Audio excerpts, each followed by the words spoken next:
Bloomberg Audio Studios. Podcasts, radio, news.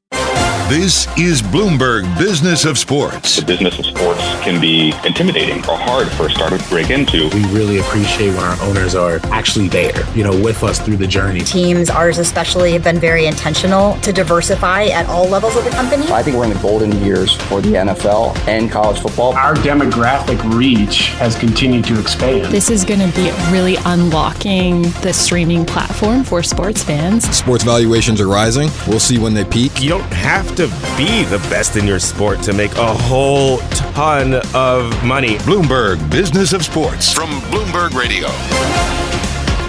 Hello, this is the Bloomberg Business of Sports, where we explore the big money issues in the world of sports. I'm Michael Barr. And I'm Damian Sassower. Scarlet is on assignment. Coming up on the show, we talk with Baseball Hall of Famer and Fox Sports lead MLB analyst John Smoltz about the baseball playoff race and the passing of hit king Pete Rose. If you watch the game and you were trying to teach somebody how to play the game, you would teach it exactly the way Pete Rose played the game. He did everything you could do to enhance his team in the hustle and never took anything for granted. He's one of the greatest all-time players in the history of the game.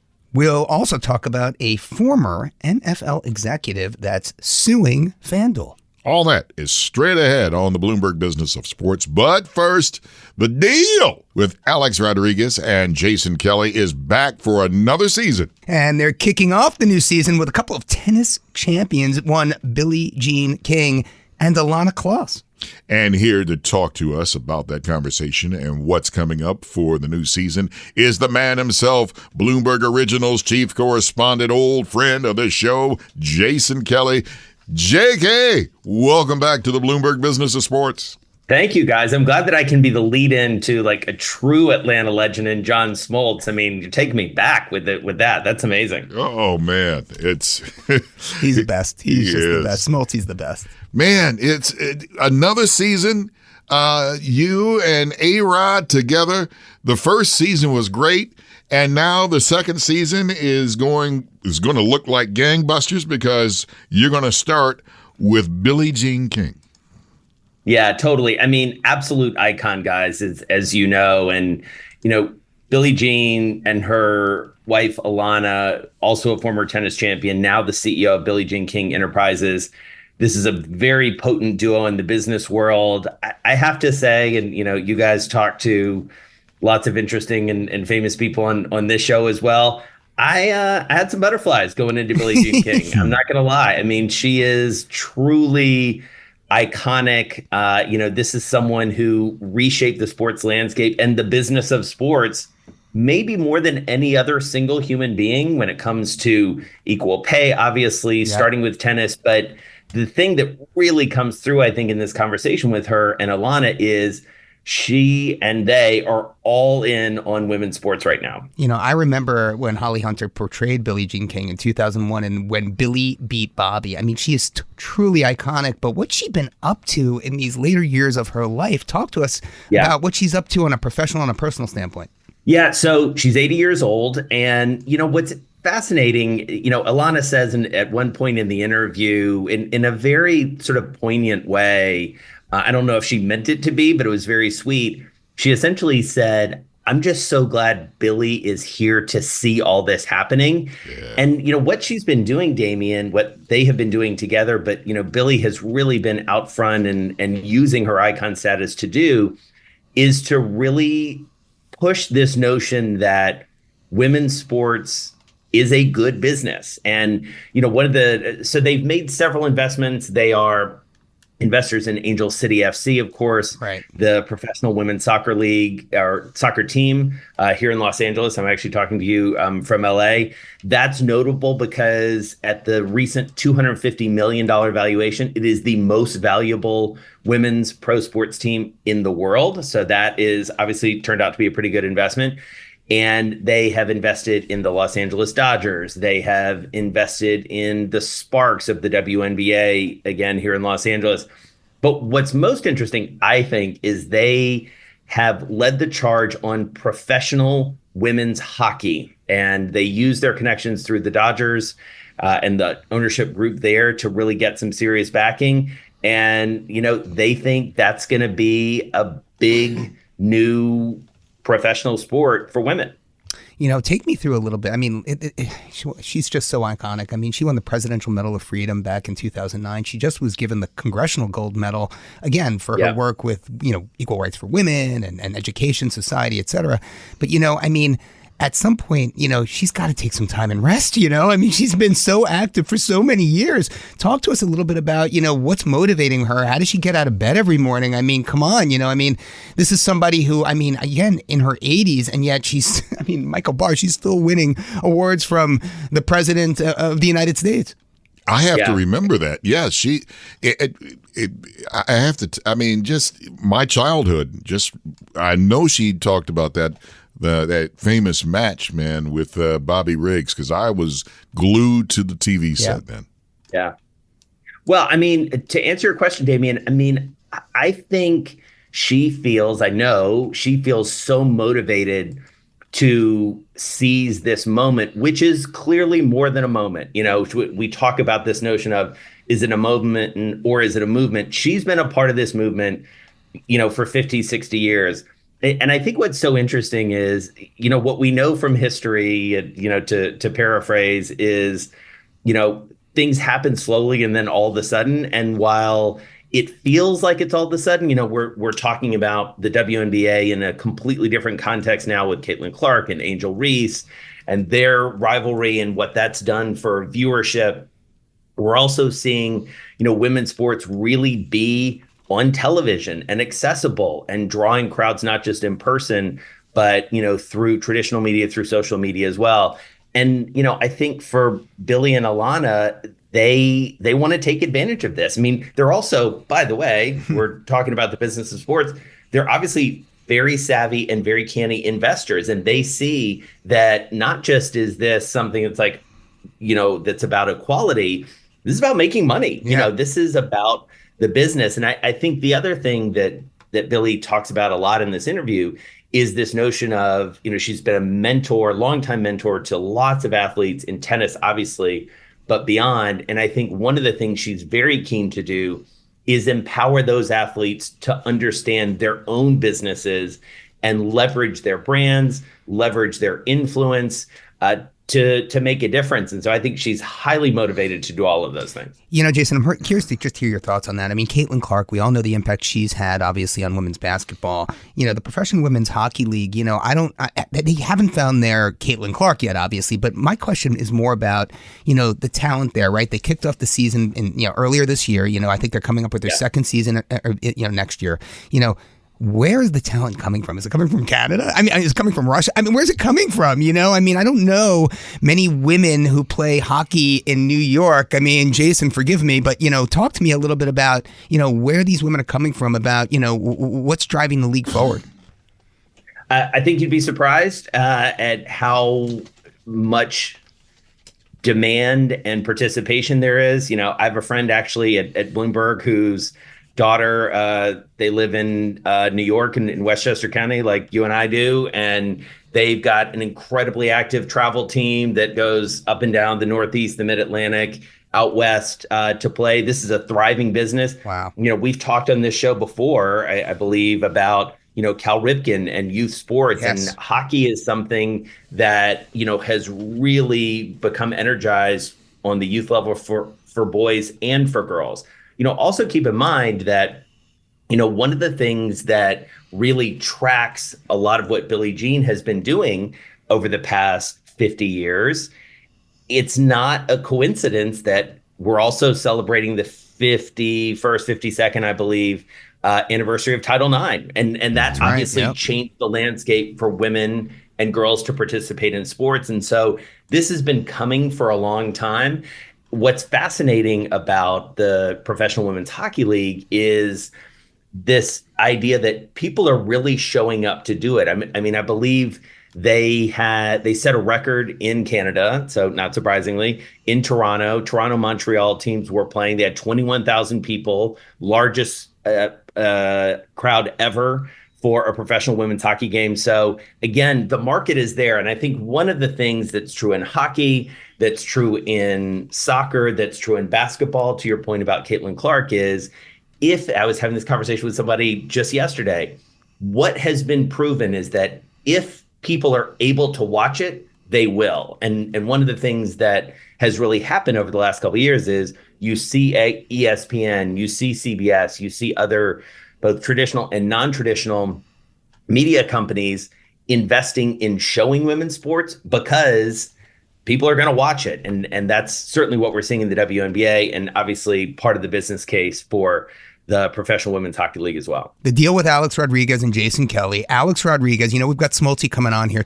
Talk to us about what Alex is telling you behind closed doors about this Major League Baseball playoffs picture. I mean, who does he like? Is he thinking the Yankees might have a chance to pull this one out, or is he a believer in Michael Barr's Detroit Tigers? I'm curious. What's he saying here? What's he whispering? Well, I mean, obviously, I can't speak fully for him, but I will tell you something that he has said a lot, which is, sorry, Barr, but a Yankees-Dodgers World Series is a dream come true for Major League Baseball. As you guys know from knowing Alex a bit and listening to what we've been doing, he is a very sharp businessman. He's an owner of the Timberwolves and the Lynx and the NBA. He understands the business of baseball as well as anyone. We had a World Series last year in a very exciting season that ended up with the Rangers and the Diamondbacks. And it was, I think the technical term is wonk wonk when it comes to ratings. But if you have the Yankees, the Dodgers, you've got a lot of big market teams in, and that's really good. That's good for baseball. So I think what Alex would tell you is obviously his heart is with the Yankees. The Yankees haven't won a World Series since he was on the team in 2009. So they feel overdue. Aaron Judge obviously is a generational talent. And so I think the idea of having Judge versus Ohtani, holy smokes. I mean, that's just great baseball. Now, yes, I love A-Rod, and I am a realist. And he loves you. He loves you. Thank you, my man, Jason Kelly. You are the best. Bloomberg Originals chief correspondent Jason Kelly. By the way, check out The Deal with Alex Rodriguez and Jason Wednesday nights at 6 Eastern on Bloomberg Television, or stream it at 8 Eastern on Bloomberg Originals. Plus, find the podcast on Apple, Spotify, and all your favorite podcast platforms. Up next, we turn to FanDuel and a former NFL executive taking it to court. For Damian Sassower, I'm Michael Barr. You're listening to the Bloomberg Business of Sports from Bloomberg Radio around the world.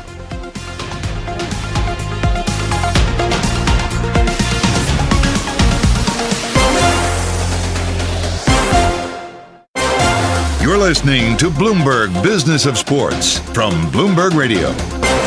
This is the Bloomberg Business of Sports, where we explore the big money issues in the world of sports. I'm Michael Barr, along with Damian Sassower. Scarlet Fu is on assignment. FanDuel finds itself in the middle of a lawsuit that calls into question whether it's doing enough to prevent irresponsible gambling. Former NFL executive Amit Patel pleaded guilty in December to stealing over $20 million from the Jacksonville Jaguars. Now he's suing FanDuel, saying that the company knew he was a gambling addict but encouraged him to place more bets. For more, we turn to Bloomberg legal reporter Chris Dolmetsch. Chris, thank you for joining us on the Bloomberg Business of Sports. We really do appreciate it. Let's start with the FanDuel suit. Can you take us more into that? Yes. So the former executive Amit Patel, he was a finance executive in the Jaguars, finance department. He pleaded guilty earlier this year, or last year, I should say, to stealing more than $22 million from the team through it's a scheme involving virtual credit cards, which are just credit cards that are they're not physical. They're issued to team employees to pay for various expenses when they're doing team business. And he allegedly opened some in his name and some in others' names, and charged a lot of money on there and classified them as legitimate expenses when in reality they were going to buy watches or for trips or for other luxury stays, and also for a lot of gambling. And after he pleaded guilty, he was sentenced to 78 months behind bars in March. He basically said this was the product of his gambling addiction, that he was constantly gambling. And he was sued by the Jaguars earlier this year while he's in prison, seeking $66 million from him, which is triple the amount of the $22 million that he stole. But yesterday, he filed a lawsuit here in federal court in Manhattan, alleging that FanDuel allegedly fed into his addiction, basically by constantly offering him enticements to gamble more money, and had him signed to a VIP host who constantly texted him, said, why aren't you betting today? Accompanied him on trips that FanDuel provided to the Masters, to Formula One races, to other sporting events, and essentially just said like they were the conduit, that they constantly preyed on him, knowing that he was even though they ignored signs that he was an addicted gambler. And really key to the suit, ignored some of their own protocols for know your customer and protocols set up for to prevent money laundering, saying they should have known that this money was coming from an illegitimate source. And in fact, in the lawsuit, there's some distinct allegations about what the VIP host did to enable some of these deposits to go through, essentially saying, when some of the deposits weren't working or the system was rejecting him, he would facilitate the deposits to go in. So it's very interesting. Chris, let me cut in here. I mean, a casino is not a bank. I mean, when I think of know your customer and KYC rules and regulations, right? I mean, they're for bankers, right? And I get that when you're clearing transactions, cross-border or otherwise, you need to kind of know where the source of the funds are coming from. But this is a casino, right? People come in with their cash and put it on a table, get some chips, and they gamble. I mean, talk to me about, from a legal perspective, how this potential suit is any different. So it's not really. That's a very good point. Usually we're dealing with foreign countries and things like that. But casinos and really the sports books are what it's issue here, not necessarily physical casinos. And as the attorney that filed the case points out, brick and mortar institutions have for a long time been had been able to avoid the kind of restrictions that are placed on some of the online betting services now, mostly because, like you said, people bring cash in. They're generally, they might get a cash advance or they might be able to charge it to their card, but it's generally a personal transaction. You're not really looking at somebody coming in and laundering money through the casino, even though that's obviously probably happens once in a while, but it's just because it's cash, and cash comes from places that sometimes you don't know. So in this aspect, it's really, that part of it is a little different in that it was kind of the facilitation of it's the VIP of the it's subversion. The concierge, yeah. It's right. So you're saying that they think they have a smoking gun, I guess, in this case, that the VIP went over and above, I guess, in order to, get Mr. Patel to reach into his pocket and take $22 million of someone else's money and gamble it. I mean, now we got to add too is that he is suing FanDuel to get $250 million in damages. So now, let's say on something that happens, he gets it. He pays off all of the debt, the $66 million, and then has the rest. Michael, if that happens, that's all I'm going to say. I know. I'm just saying, Chris, that could happen. Yeah, look, anything could happen in a case like this. I mean, this is a long shot. A meteor could hit. Right. Right. But I mean, look, this is a novel theory. The lawyer says this is the first really kind of case that's been brought in terms of that VIP concierge scenario where he's getting, really getting handed, free, $60 million in gambling credits, constant messaging. It just kind of goes beyond like the old cases where somebody would, go into a casino and spend all their money and the lawyer that filed this lawsuit also represented Sam Antars, the former Crazy Eddie CFO, connected to that case back in the day. And they lost that case, MGM. Right? Yeah. They did lose that case. It's on appeal. The lawyer hopes to get somewhere with appeal, but the judge in that case very clearly said a casino has no obligation to stop problem gamblers, essentially saying, it often goes hand in hand with alcoholism and things like that. And it's very hard for casinos to prevent people from gambling when they want to gamble. I mean, they can certainly ban people who cause problems or who have been known to cheat, but it's been pretty well established that casinos do not really have an obligation to stop people from gambling. Well, let me ask you this, Chris. I mean, let's go back to, the case of Amit Patel. He stole $22 million from the Jacksonville Jaguars. He gambled it away. And now the team is suing him for $66 million. He's in jail. I mean, how can the team even ever hope to recoup any fraction of that? I mean, don't get me wrong. Amit Patel stole from them. He needs to pay that money back over time if he can, right? But I mean, like, what happens next? I mean, like, can the Jaguars really assume that they're going to get $1 from Amit Patel? Well, the first problem, of course, is that he's in prison. So any kind of litigation against him is going to take a while. He's going to have to respond to any document, to any allegations. He's going to have to go through the procedure. It might be that the Jaguars are kind of setting themselves up to attempt to recover from FanDuel at some point. They might need a legal ruling that Patel is not legitimately on the hook simply because he stole the money and he's going to have to pay it back through restitution or through whatever judgment comes against him. That makes sense. So, yeah. So that it's hard to believe that they would get a double dip here.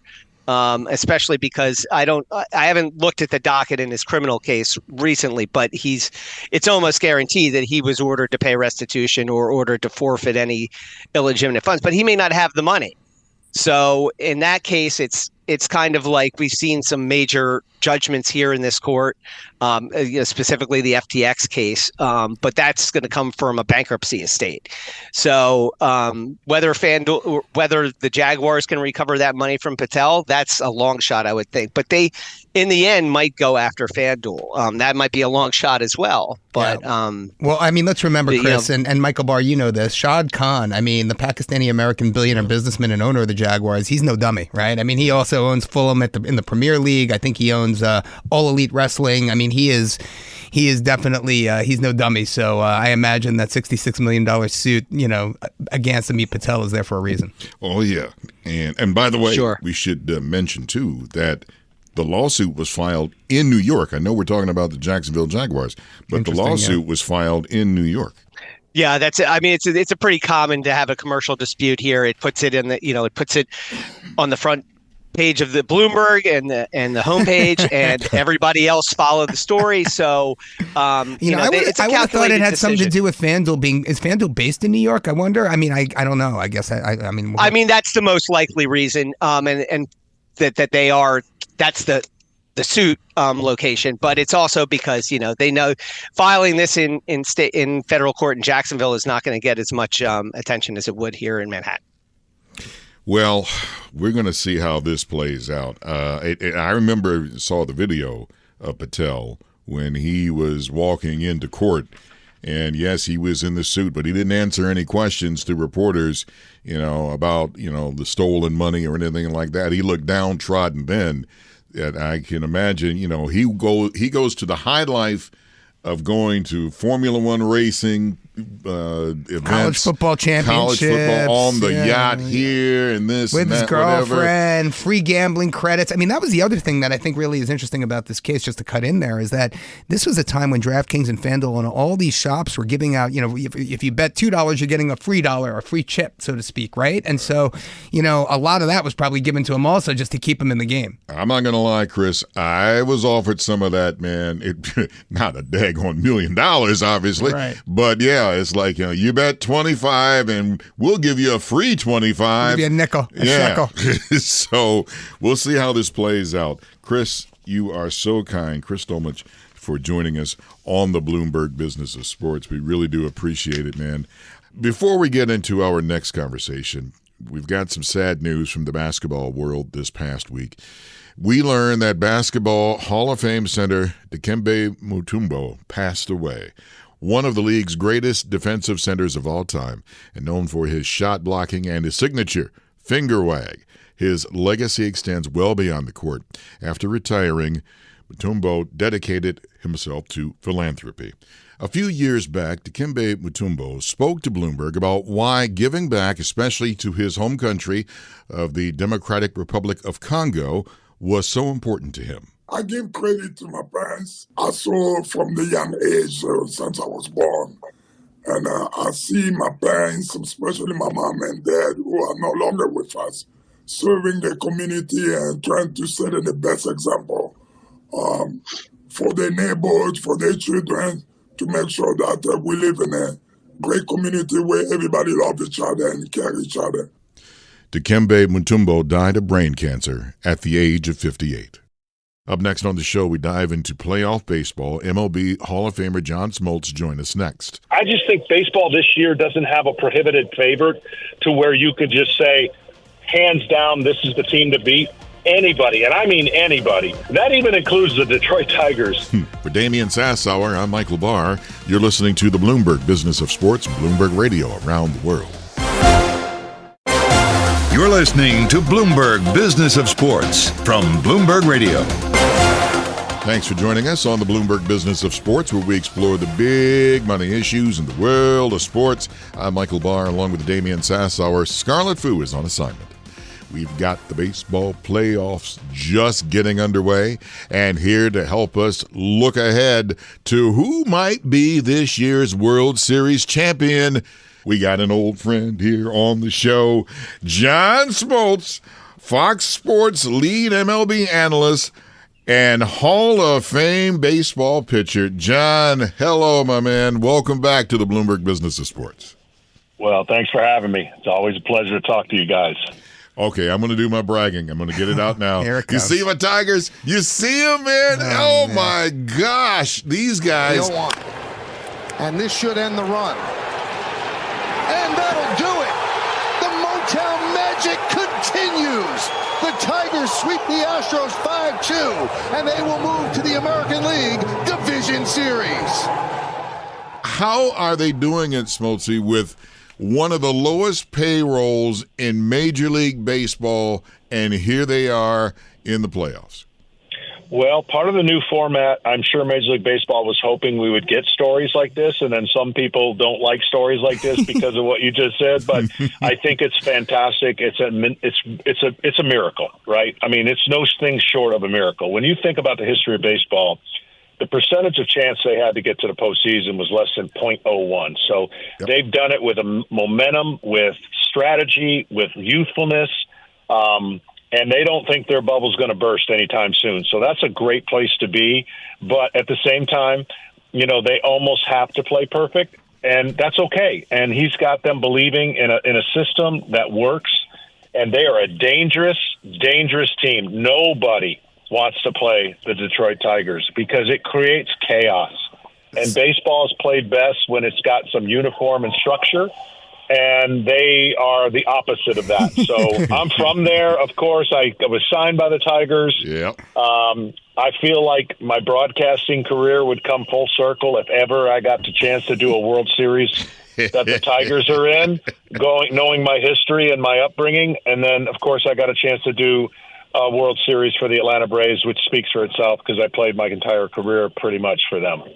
Tariq Skubal. I mean, it's really him and everyone else, right? I mean, the AL Cy Young frontrunner, and then everybody else. I mean, talk to me about this. I mean, the pitching by committee approach to baseball, can that actually work?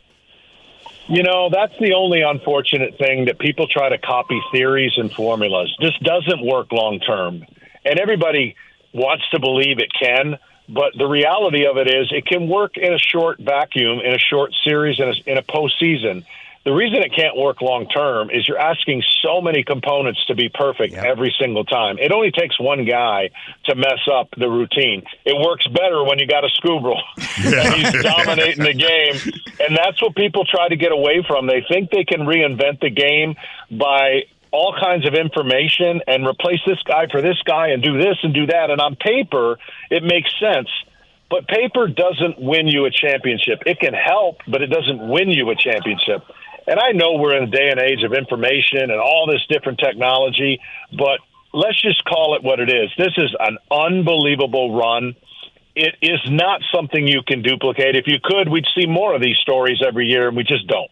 In Detroit, there is nobody, and you know me, I'm a diehard Detroit fan. Nobody in Detroit saw this coming. You're exactly right, Smoltz. Well, when you think about Detroit sports, when in your lifetime has the Lions stolen all of the kind of attention, and only now in an upside-down world in Detroit, the Tigers can kind of steal the attention that the Lions are getting. So it's pretty cool. Detroit has some of the greatest fans in the world. They've just suffered for so long, and this is a long time coming for the Tigers. And this is not a fluke. Like, they're coming, and their window of winning is now pretty extended, having gone through this. Well, Smoltz, you're talking to a Yankees fan here, so I am not at all sorry to see the Houston Astros depart this postseason. Thank you. But I have to ask you. I mean, you can't help but respect Alex Bregman, right? Bregman swings in a fly ball left field, back and toward the corner is Slater. Onto the track, looks up at the fence, gone, home run! Alex Bregman into the first row. And a routine ground ball to third base for the second out of the eighth. I mean, is that really the last time we're going to see one Alex Bregman in a Houston Astros uniform?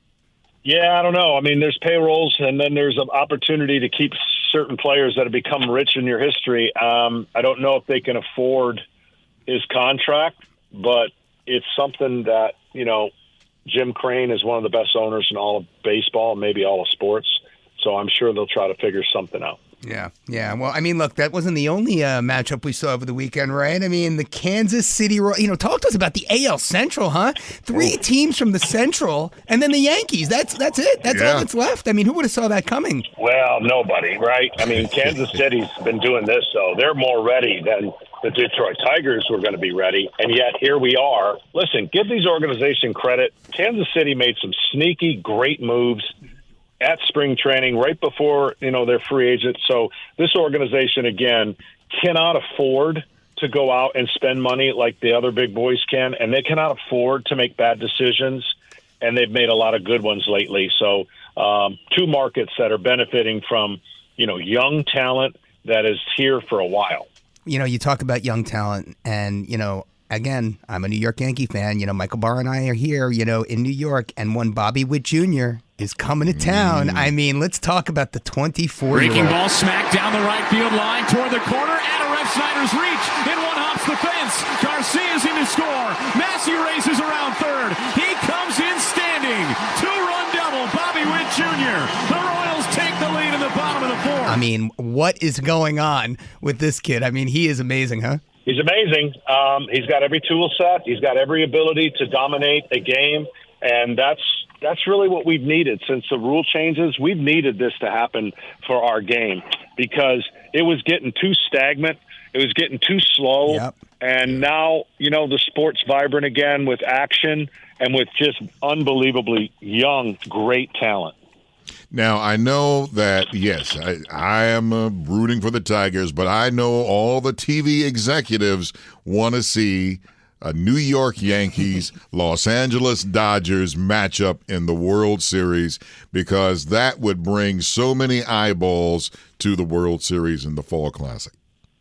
Well, you're not kidding about that. I mean, there's all kinds of dream matchups, but you never, in the game of sports, usually doesn't work itself out that way. And right now, LA's got a lot to do to get through some pretty incredible teams in the National League. I'm not saying the American League journey is not tough in itself, but when you think about the potential matchups the Yankees could have played, they've got another dangerous team in Kansas City. So I just think baseball this year doesn't have a prohibited favorite to where you could just say, hands down, this is the team to beat. Anybody, and I mean anybody. That even includes the Detroit Tigers. Maybe they have the least amount of opportunity to run the gamut and win it all, but anybody can win the championship this year, and that's good for the sport.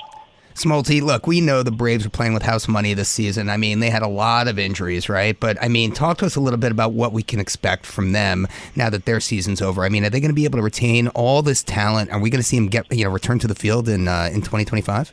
No, they're going to dominate next year. I mean, that's just they are, because they've got guys locked up and they've got guys coming back. Now, that's being said, if everybody's healthy, if they run into injuries, they can't afford rosters to have your superstars go down at the rate that they were going down. It was an incredible run that they put on without the resources that they normally have. So give them a lot of credit, but I think they're going to be very good next year. And the one thing that they've done is locked up their superstars. Now they got to keep them healthy. Unfortunately, we had a sad moment that happened several days ago. We lost Charlie Hustle, Pete Rose. Your thoughts about him and what he brought to the game?